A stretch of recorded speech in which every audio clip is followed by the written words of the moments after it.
because the 14th and 15th, and even to a certain extent the 13th, because blacks were really put back in a semi-slavery by their lack of resources.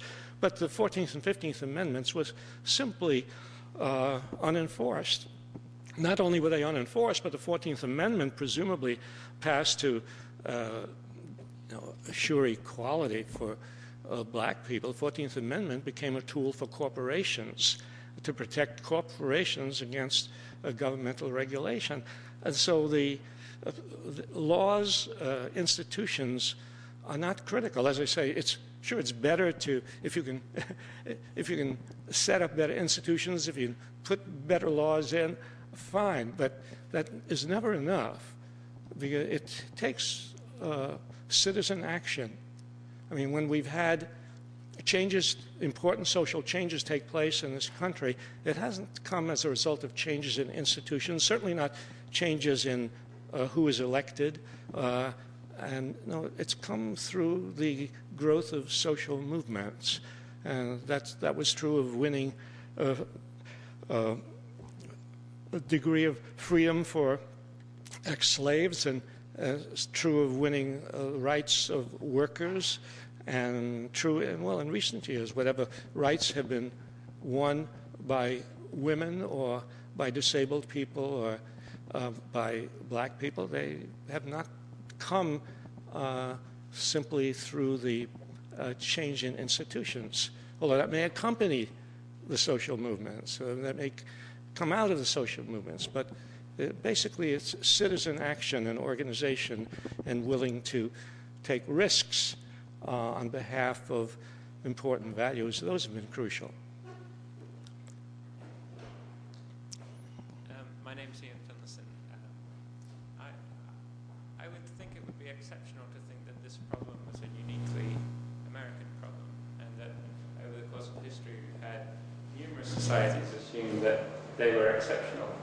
The Romans, the British, the Japanese, at different points in time. So, as a historian, can you give us any examples where societies have successfully climbed down from this, from generating a myth about themselves to actually assuming that they're equal with other people?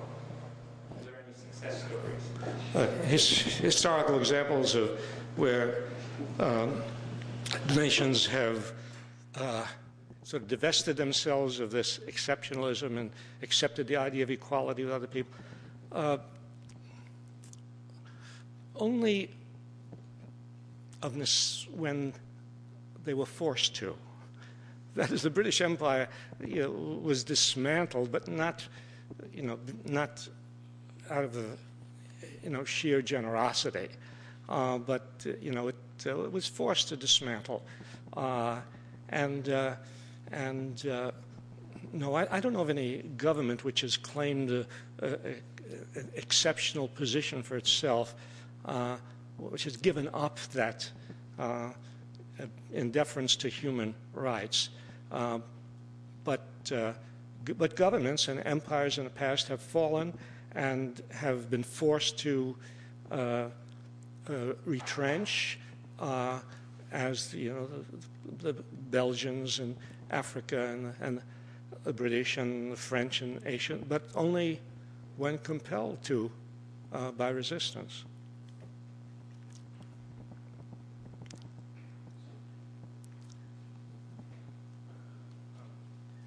When speaking about exceptionalism, you were talking about a outside threat helping to justify a lot of U.S. Aggression and taking on imperial actions. I was wondering, prior to the justification of communism, what was the U.S. justification for expansion, and what was it prevailing, as part of a reflection of a time that we all lived through, what was the prevailing thought between the fall of communism and the prevailing idea of terrorism now?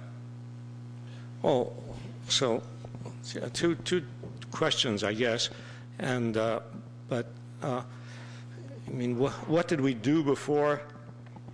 What was our justification before communism? Well, there's all different justifications, over, those several centuries, and in the case of, for instance, our wars against the Indians and our expansion there, very often the justification was that we were civilizing them. They were a savage group, and we were, and therefore we were civilizing them. And when we conquered them, we tried to, take the young people and put them into special schools to teach them civilization and so on. So, civilizing other people who were backward, there was a certain amount of justification for that in the Mexican War, certainly in the Philippine War.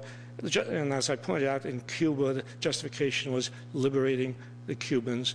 In the case of our forays into Central America, of which there were many, many marine forays into Central America in the early part of the 20th century, culminating in, you might say, the long occupation of Haiti and the long occupation of the Dominican Republic.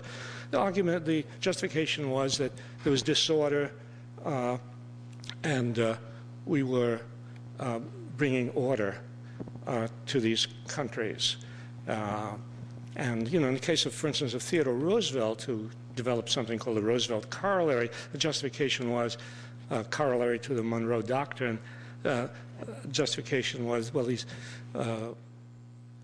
they're unstable, they're not able to take care of their own finances, which means they really can't take care of their obligations to the United States. We don't like that. So there are varying reasons given for all of these foreign policy actions before communism became a kind of easy, monolithic kind of excuse. And you're asking about what about between the fall of the Soviet Union and the war on terrorism. Well, I guess you see an example in the war on Panama, right? And or the first Gulf War. The war on Panama takes place just at the point where the Soviet Union is falling apart. The justification of the war on Panama is, well,